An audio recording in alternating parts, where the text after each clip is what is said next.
Free audio post-production by alphonic.com.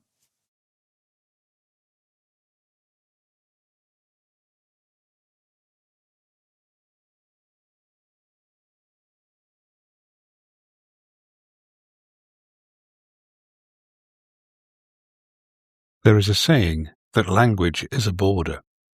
It can let you in, or it can keep you out. For the last few months, we've been away, but the stories haven't stopped. The movement of people hasn't stopped, and the complex, often brutal machinery of the asylum process certainly hasn't stopped. So neither can we. I'm Hugh, and this is the return of the Book of Refugees. Hello, and a very warm welcome back to Series 2. If you were with us for the first series, thank you for waiting for us. And if you're new to the podcast, this is the space where we talk about immigration, refugees, and the search for safety, not just as headlines, but as lived human experiences. In Series 2, like Series 1, we're going to try and make the effort to bridge the gap between lived experience and academic understanding. We are still going to be centering on the voices of refugees, and that will never change. But we are also going to pull back the curtain on the systems that govern those lives. I'll be drawing on research and conversations with my colleagues from the Department of Language and Linguistic Science. We'll be looking at how accent or specific choice of words can sometimes determine a person's future. We'll be looking at how an accent or a specific choice of words can sometimes determine a person's future in an asylum interview.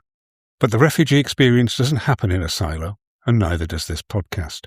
Throughout this series, we'll also hear insights from colleagues across the wider university who are doing the hard work of analysing the structures that refugees have to navigate. We want to understand the whole picture, the language, the law, and the life in between.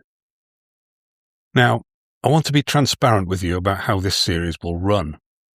Usually, a podcast season is planned months in advance, but when you're dealing with the asylum process and refugees, planning is a luxury. The environment for refugees in this country is changeable. It is often hostile. Many of the people we want to speak to, those currently in the asylum system or working on the front lines, are operating under immense pressure. Situations change overnight. An interview might be safe to record one week and impossible the next. Because of that, we aren't going to announce a strict schedule of guests.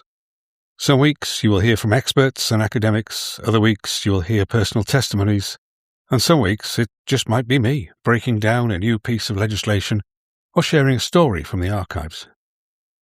We're going to move at the speed of the reality that we are documenting. Before I let you go, I want to leave you with a thought to carry into this series. In preparation for this series, I've been thinking a lot about the word refugee. It is a legal term.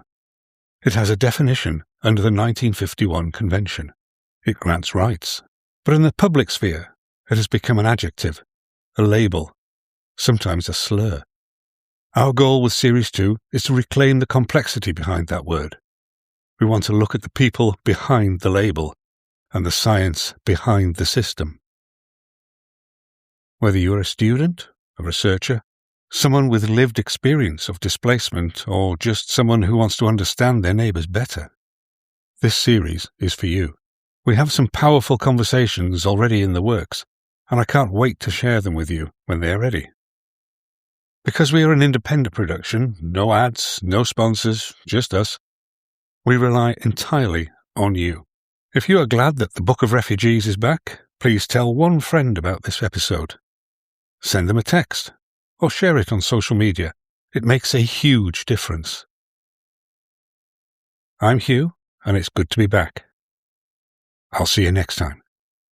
Free audio post-production by alphonic.com.